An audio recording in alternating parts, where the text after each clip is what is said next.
It's time for this week's episode of Brandon Sports Talk, featuring in-depth interviews from those who are trending in the world of athletics. And now, here's the host of Brandon Sports Talk, Brandon Pate.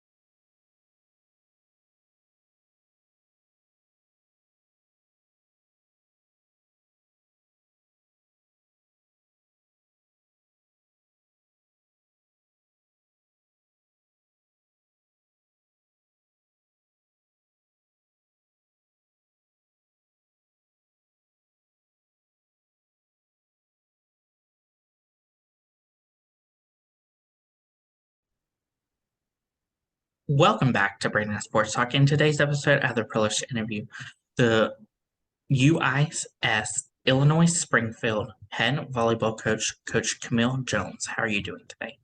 I'm good, Brandon. How are you? I'm doing good. Can you talk about how you knew that you wanted to get started in coaching in college volleyball? When I was in college, I was coaching a club team, and I just fell in love with the game. There's really not much to the story. I thought I would go get into coaching, and I really decided that my senior year of Murray State, and then I moved on from there. Of course, what was that like in getting to play for Murray State collegiate volleyball? Yeah, I loved my experience at Murray. Coach Schwebker recruited me, and he came all the way down to Texas to see me play. And I really liked his philosophy and what he had to say. And it really just felt like family there. The team was not doing very well right before we got there, but our class came in and we were able to gel with a lot of the returners pretty immediately. And then we were able to win 3 championships in a row. And so I had a great experience at Murray. What was that like also getting to play for West Texas A&M?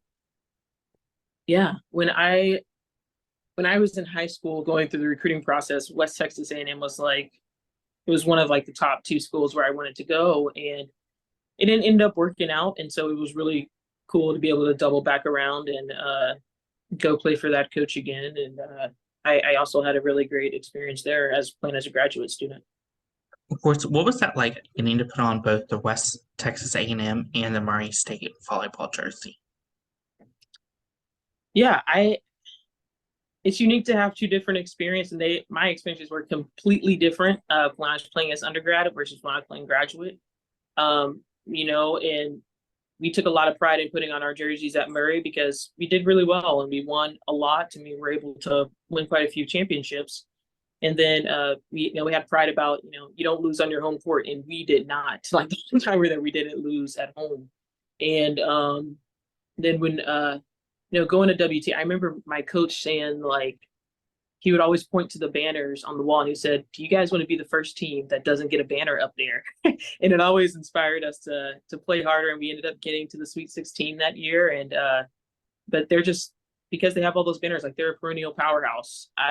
It's really a huge tradition to play at WT, and they were national champions this year, so it's an honor to play at West Texas as well.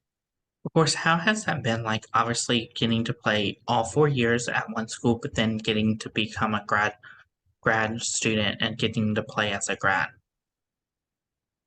Yeah, it was a sacrifice I had to make. I'll say I did believe we were going to win again the next year at Murray, and so it was very hard to leave. But I knew that I wanted to get into coaching, and so in order to do that, I had to go play there 1 year and learn the system under the coach. And so I don't regret it. I learned a lot there, and I got my foot in the door of coaching, and I got to wear the WT jersey. But it was a little bit bittersweet having to leave Murray to do that. What was that transition like from being a player to then getting as a grad assistant for Western Texas A&M? Yeah, it was a little bit easier because if I would have just come straight from Murray as a player and then gone into being a coach, I think it would have been very difficult. But I was able to play in the system and learn the coach and understand. And even in that second semester, I was already doing like some volunteer coaching work. And so my transition was very good. But I mean, I had a really good experience as a graduate student and I learned a lot. So it was a smoother transition I think most might have going player to coach. As a grad assistant, what were some of the things that you learned to then help you and make that adjustment to getting into college coaching full time? Yeah. So the coach who brought me in, Jason's coach, is just like he's a volleyball savant. Like he's really, really smart. And he taught me how to catalog the game in my mind. And like I can go back and retally each play. This is exactly what happened this point. This is what happened that point. And I was able to script because I learned that from him. And it helped me to see the game a lot better. Strategy, even off-court strategy, I learned a lot from Coach, but also just how he runs a program and what it looks like to be the CEO of your program. A lot of that I got from him. So, stepping into future situations, that was definitely a necessary predecessor. What was that feeling like getting that first full-time assistant coaching job and coming to North Carolina to Gardner Webb? Yeah, Gardner Webb was tough. I, I, uh, I, it was the first college coach I had ever met. He used to be at Mary Hardin Baylor, and he got hired for that job. And I called him up and was like, "Hey, I know you. I'm familiar with your coaching style. Like, how would you feel about me being your assistant?" And he said, "Yeah, how would you like to be my assistant?" And so I moved up there, and then in like 2 months, he ended up resigning. So it was a really weird situation, but I wasn't an assistant coach there for long. Of course, so what was that transition like from going from Gardner Webb to then becoming an interim head coach for Gardner Webb? Yeah. So like I said, I was doing that for like, I guess it was maybe 3 or 4 months, but like I was doing that from like April until the end of July, maybe. And it was tough. Like I went there expecting to be an assistant and, get my first full-time assistant gig. And I ended up being a head coach at 25 years old. And I think I was maybe 24. And it was wild.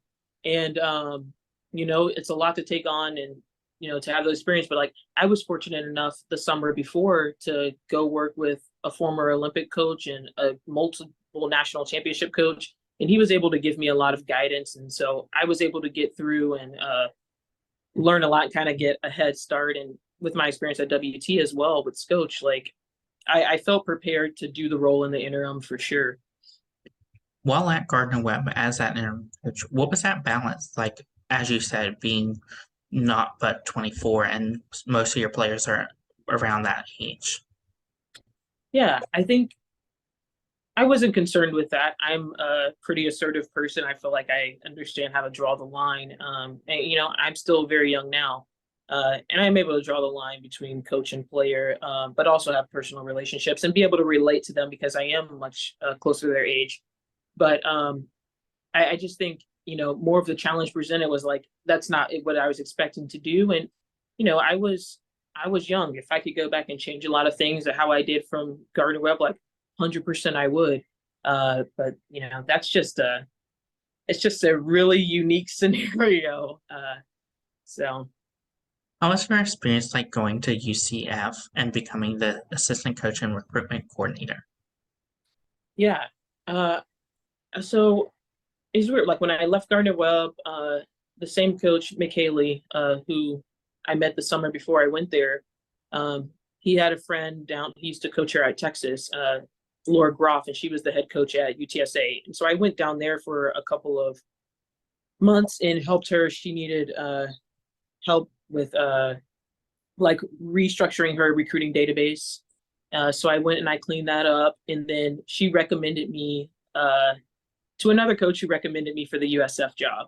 And 2 months I was moving back from North Carolina to Texas all the way over to Florida. And it was strange at first because I moved there on March 16th, which was like the day that the world shut down with COVID. And so a lot of it was work from home, but like that was a really good thing for us because a lot of recruiting, is done remotely. And so, the reason that the coach actually said that they hired me was because before I even got there, I had already sent her a star recruit. And I was like, hey, I know of this player. She's coming up, but you better jump on her now. And that player went on to be, first team all conference in our freshman year. So that was a huge win for us. Of course, what was that feeling like, as you said, knowing that player that was that prospective student athlete that you gave to them to help them?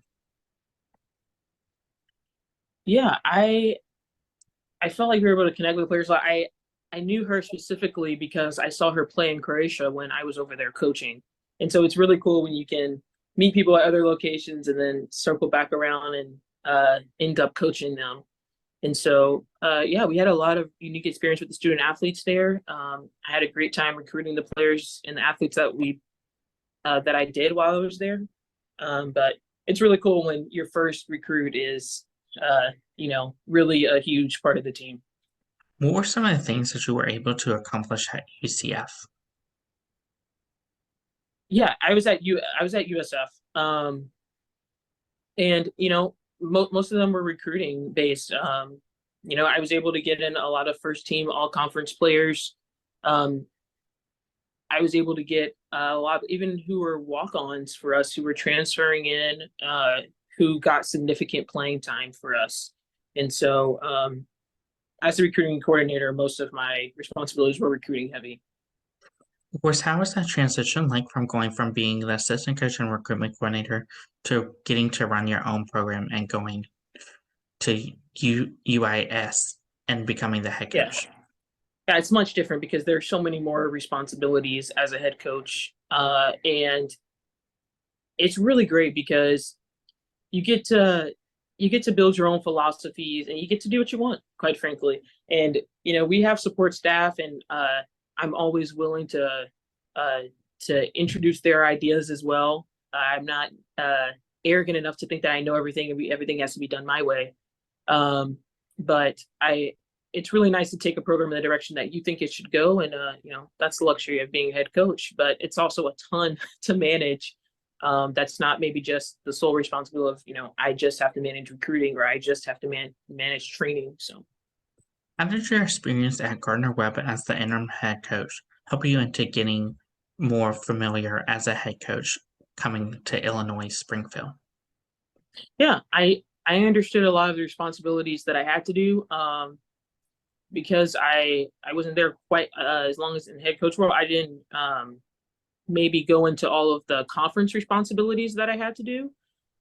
So it's more full scope here. Also, I wasn't really changing a lot of the culture at first because I got hired at Gardner Webb on August 1st and the season was starting the next week. And the same was that of here. I got hired at UIS on August 2nd and the season was starting the next week. And so it's a little bit more of a slow boil. But this is somewhere I knew I was going to be a while and I could, take my time and implement our systems, more slowly and more detailed. What was that feeling like getting announced to become the head coach for Illinois Springfield? Yeah, it was awesome. Like I've always wanted to be a head coach. I've always, had my own ideas, and like when you're working under someone, a lot of it is explaining your case for why you should do something, and you have to do that wherever you go. Even when I'm meeting with our staff, I'm like, I want to do this, and this is why. I don't just say we're doing this.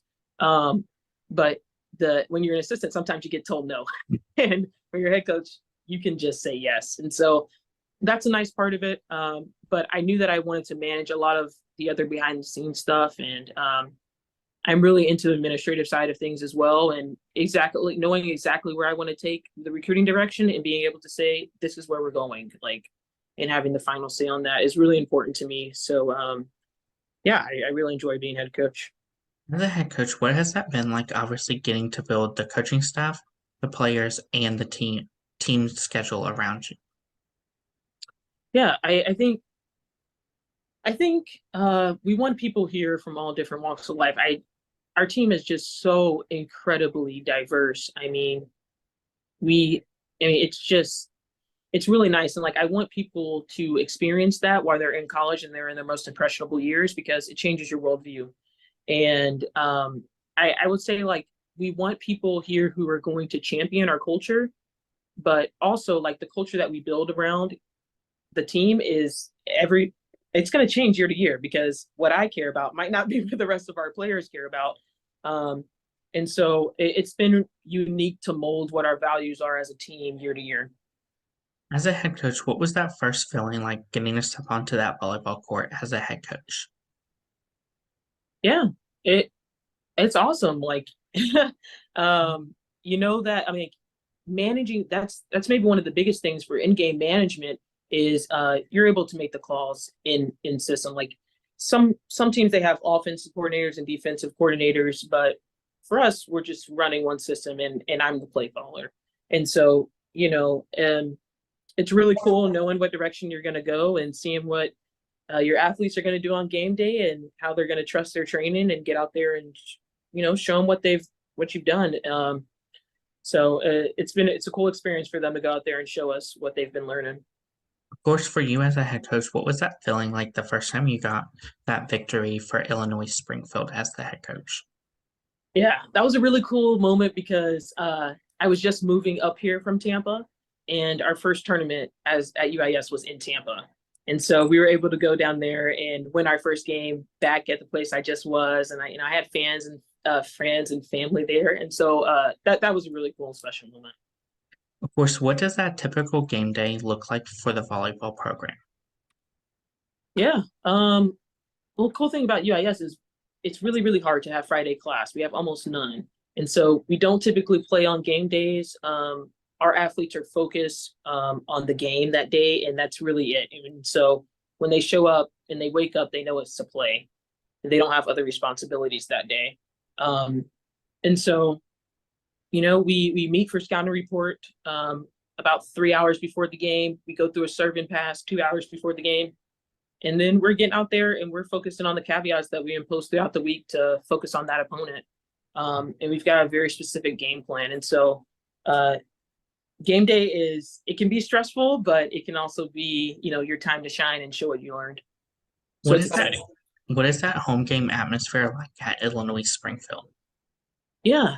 So we're working on that. The first year we got here, we had both sides open and it seemed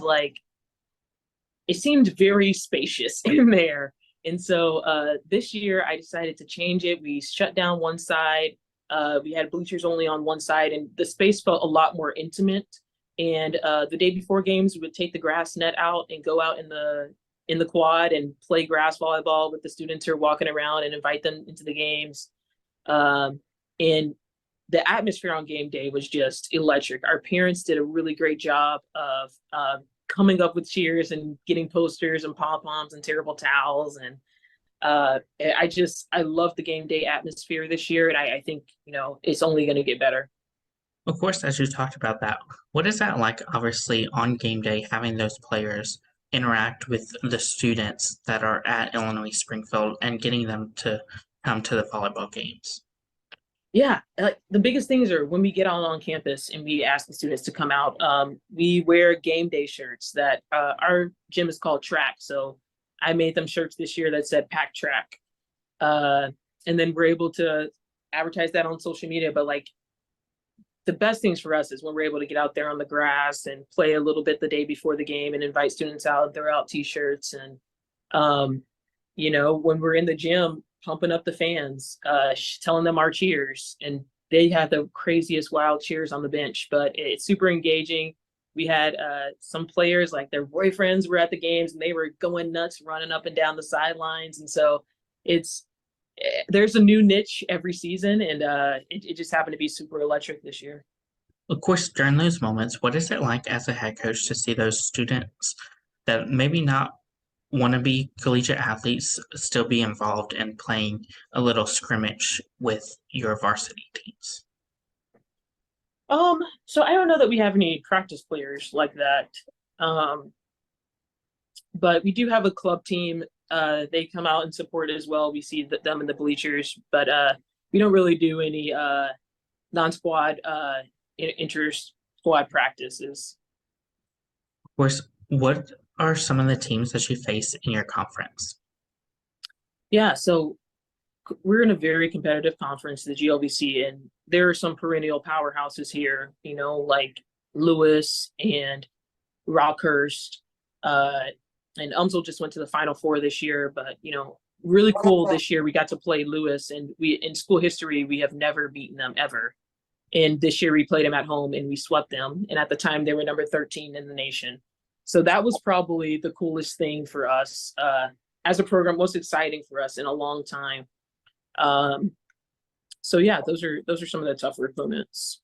What is that home game atmosphere like when you do play those tougher opponents like Lewis versus going away and playing like a team like Rocker? Yeah, people understand the moment and they come out. Actually, for that Lewis game, we actually printed out flyers and tagged all the cars to make sure that everyone knew about the game. And the gym was packed. And when we won, people went nuts. I mean, they went nuts. And so that was just a really cool piece of history. And I think the community understands the moment and they come out and support us. And it's really cool. What does that recruitment process look like for those prospective student athletes looking to play collegiate volleyball? Every student athlete's recruiting experience is different.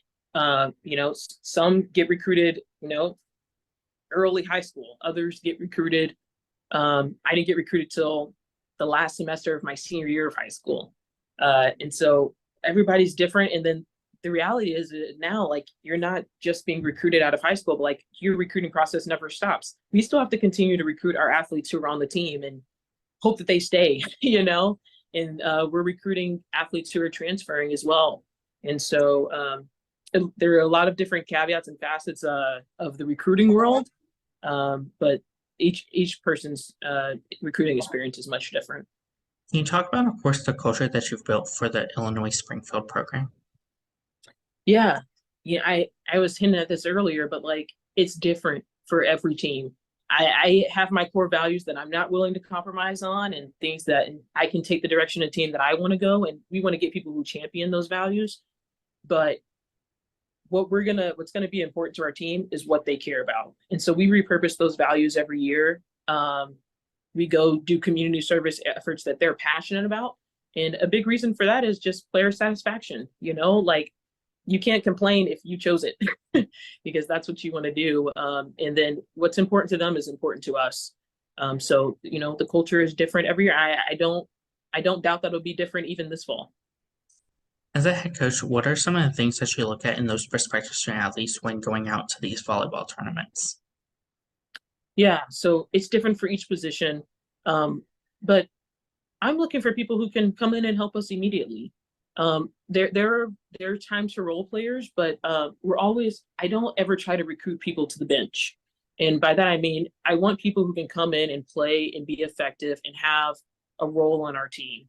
And so I'm looking for players who are elite. I'm looking for players who are high achievers. I'm talking to the coaches and seeing, do you love the gym? Do you love to learn? Can you learn fast? When I go to a tournament this week, if I see you the next week, I want to see if you've gotten better. So yeah, there are a lot of skill-based things that we look for as well, and attitude-based things that we look for as well, and academic-based things, quite frankly. But generally, I'm looking for someone who jumps out at me off the paper and who I can say, she's going to make us better. What does that official visit look like for those prospective student athletes coming to Illinois Springfield? Yeah, so we do campus tour, we do meetings. I think it's important for parents to be here as well, or primary supporters, because they want to come and see and make sure that the coach is not crazy and that their daughters are going to have a great experience and be safe and enjoy the campus life. And we take them around Springfield as well, and we also have a really nice virtual video that we put together for them. And then we pick their brains a little bit. I don't like to just say, hey, like, come on campus. Sometimes they include tryouts as well, so they can, and it's less of a tryout for them and more of them trying us out and seeing if they're able to play within our systems. Of course, as a head coach, what is it like seeing those prospective student athletes on freshman year putting on that jersey for the first time? Yeah, it's a really cool thing. You go and you see those who want to take it, and there are some people who want to just say, "Hey, I want to learn my way and ease into the collegiate scene." And there are some who are like, "I was playing in high school. I was the boss then. I'm gonna come in. And I'm gonna be the boss now." and so it's unique for every player. But I think it's really special when you make that jump to be a collegiate athlete. As a head coach, what is it like seeing those freshmen putting it on for the first time versus your seniors putting it on for the last time? Yeah, everybody but one team ends in a loss. It's difficult to see seniors in their journeys, but it's also super rewarding to see how far they've come. So I think the senior, to me, that is the most special moment when a senior has a senior day. As freshmen, there's a lot of promise, and it's super exciting to see new recruits come in and learn to adapt to this style and to this speed of the game. But it's really special when a senior, you kind of just do like a flashback and see their whole journey. As a head coach, what is it like seeing your seniors go on and achieve great things, whether it's playing professionally, going into the corporate world, or getting into college coaching? Yeah, well, that's what it's all about. Like we're here. Like, how are you going to use the most impressionable years of your life, these 4 years, to set yourself up for the next 40, 50, 60, and go in and like understand the plans. Like we have our seniors graduating on Saturday, and like, hey, what do you have planned? And one's trying to go to like physician assistant school. Another is going to masters. Another going to a master's program. Another is going to work in the government in the environmental science. And so it's really cool to see, how they use their experience here and change their worldview to go out and, be contributing members of society. What is it like seeing those players go on and achieve great things in their professional playing career, whether it's overseas, Team USA, or Athletes Unlimited? Yeah, we sent two of our seniors overseas last year to, go play on a tour in Puerto Rico.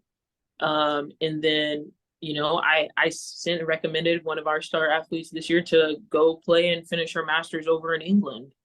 And it's really cool when they want to take their game to the next level and continue to play after their undergraduate. Um, and not everybody wants to play forever, and some people don't want to just play exclusively. Some people want to be student athletes. And so it's really special when it does happen. I have coached players who have gone professional, but it's a high achieving level to do that for a living.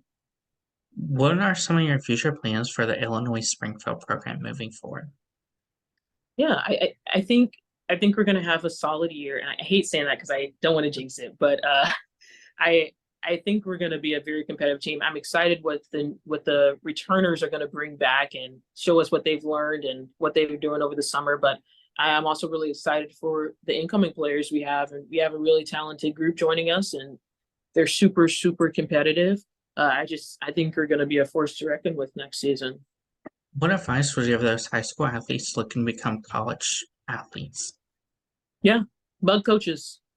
Bug coaches. The only way you get on people's radar is by being out and playing and by putting your name in front of their face every day. I mean, I literally have someone who emails me every single day. Hey coach, I know you're sick of me, but like I'm just want to make sure that I'm on your mind. And that's what it takes. Like I'm not saying you have to do it every day because we get a ton of emails, but like making sure anytime you have updates, staying on a coach's radar, that's the best way to stay on their mind. What advice would you give those college freshmen entering their first year of collegiate volleyball? Yeah, come prepared. I think that's every coach's biggest fear is that they're coming in and they're not ready for the speed of the game. And that's stuff that can be trained, but we want people coming in physically prepared and mentally prepared. You know, go and play with other collegiate players in your area who are home for the summer. Make sure you do your off-season training. Come in shape. And that's just not only respect to you and your training, but it's also showing respect to the program that you're coming into to make sure that you're coming in prepared. What advice would you give those college volleyball players looking to go overseas to play or Athletes Unlimited? Yeah, you need to get a good agent.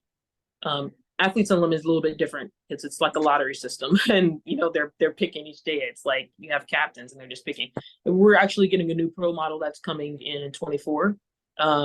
That actually maybe is going to mirror the European model more closely. But if you want to go overseas, you need to have a good agent. What advice would you give those players that are looking to get into college coaching after their collegiate career? Yeah, meet people, network, and introduce yourself to everybody you can. I mean, every job I've gotten is because I knew somebody who knew somebody who knew somebody. And, it's happened every single place I've been. And the importance of networking is huge. The other thing is like get in people's gyms, learn out what collegiate coaches are doing, ask if you can pick their brains. I have people contact me all the time. Hey, coach, like, can we set up a Zoom? Can I pick your brain? And I don't know anyone who's going to say no. If they have the time, they're not going to say no. And those who are passionate about this field, they're willing to help others. What advice would you give those players that are looking to get into college coaching and become assistant coaches or even head coaches one day? Yeah, same thing. Know people, meet people, go to professional development seminars. One of the biggest things for us is you need to go to convention. But the more networking opportunities you have, the more opportunities you have to get in gyms and learn the game. Networking is going to get you in the door, but like at the end of the day, you still have to know volleyball. You still have to know administrative tasks. You still have to know strategy and how to break down film. So the more you can pick coaches' brains and learn the X's and O's, and the more you can learn who the coaches are themselves, like the best shot you're going to have of landing gigs. What advice would you give those future head coaches that are looking to build their own program and build their own legacy? Yeah, lay out your models, figure out what you want. A big thing that I had to work on, I worked on with a professional development trainer, Tamika Newman, was I had to learn my why. And I knew why I wanted to coach and what I was doing, but like I had to write it out and write out my philosophies. Because each year you need to revisit them and see, is this some reason that I should be doing this? Do I need to change? Do we need to update? How can we get better? And the more you write things out and put pen to paper, the better it is for your staff to understand you, the better it is for your administration to understand what your policies may be, and the better it is for your student athletes to know, all students are asking, they're asking why? It's not, you can't just say because I said so anymore. So the more you're able to lay out exactly why it is why they're doing what they should be doing, the better you're going to be able to understand Generation Z, and I call them Generation Y, WHY. And so, but the truth is, the better you're going to be able to understand you and what you want to do and how you want to grow as a coach. That's great advice. Where can my listeners find you at on social media along with the Illinois Springfield volleyball program app? Yeah, you can find me at Coach Kamille, and you can find UIS Volleyball at UIS Volleyball. Thank you again, Coach Kamille Jones, for your interview, and best of luck in your future at Illinois Springfield as the head volleyball coach. Yeah, thanks so much, Brandon. You can find Brandon Sports Talk on Facebook at Brandon Sports Talk, Instagram at Brandon Sports Talk, Twitter at Talk_Brandon, and you can find me on YouTube at Brandon Sports Talk. Don't forget to like, comment, and subscribe. Thank you again, Coach Kamille Jones, for your interview, and best of luck in your future. Thanks. You've been watching Brandon Sports Talk. Please feel free to like, share, and subscribe to Brandon Sports Talk on social media and on YouTube.